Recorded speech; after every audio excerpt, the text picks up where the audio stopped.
La 71e Assemblée générale de la FDSEA s'est tenue cette année à Coulommiers.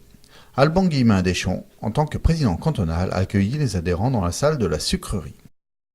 Que sans cette organisation, appelée Fédération des exploitations agricoles, nous serions que des pions. Après cette intervention, Arnaud Rousseau, président de la FDSEA, a ouvert l'assemblée élective. Lors de la partie statutaire, les délégués cantonaux ont élu leur nouveau conseil d'administration, puis ont pu débattre avec les responsables départementaux et Éric Thirouin, président de la commission environnement de la FNSEA.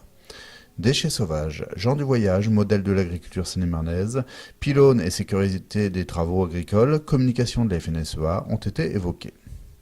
À la suite de la partie statutaire, Arnaud Rousseau a accueilli Franck Riester, député maire de Coulommiers, puis Valérie Pécresse, présidente de la région Île-de-France. Tous deux ont évoqué le contexte compliqué que vivent les exploitants et ont exprimé leur attachement à une agriculture compétitive et encore plus respectueuse de l'environnement.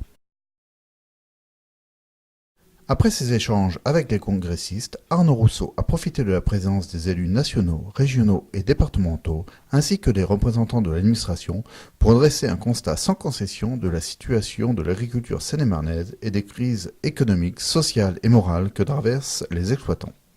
Rapprocher au lieu d'opposer, valoriser nos différences pour les mettre en synergie, redonner au territoire sa vocation première, de nourrir, de produire des solutions d'énergie, d'éco-construction.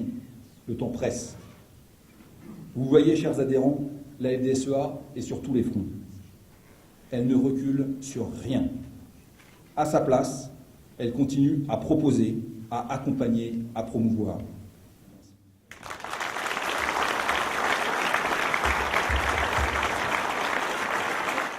Lors de la dernière partie de l'Assemblée, un débat sur le thème « Environnement, contraintes et opportunités » a permis de faire le point sur les sujets qui impactent la vie des exploitants.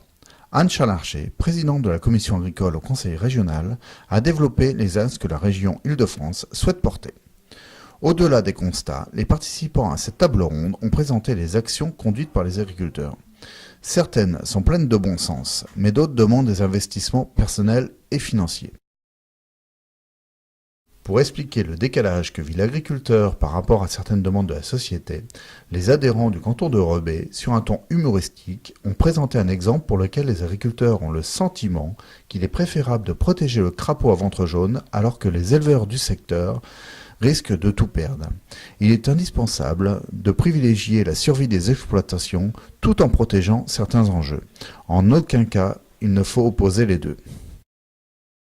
Pour clore cette table ronde, Éric Thirouin a dressé les pistes de réflexion pour les travaux futurs et les axes de communication pour défendre une agriculture innovante qui relève le défi de produire toujours plus et toujours mieux. Nicolas Demestre, secrétaire général de la préfecture, a conclu l'Assemblée générale.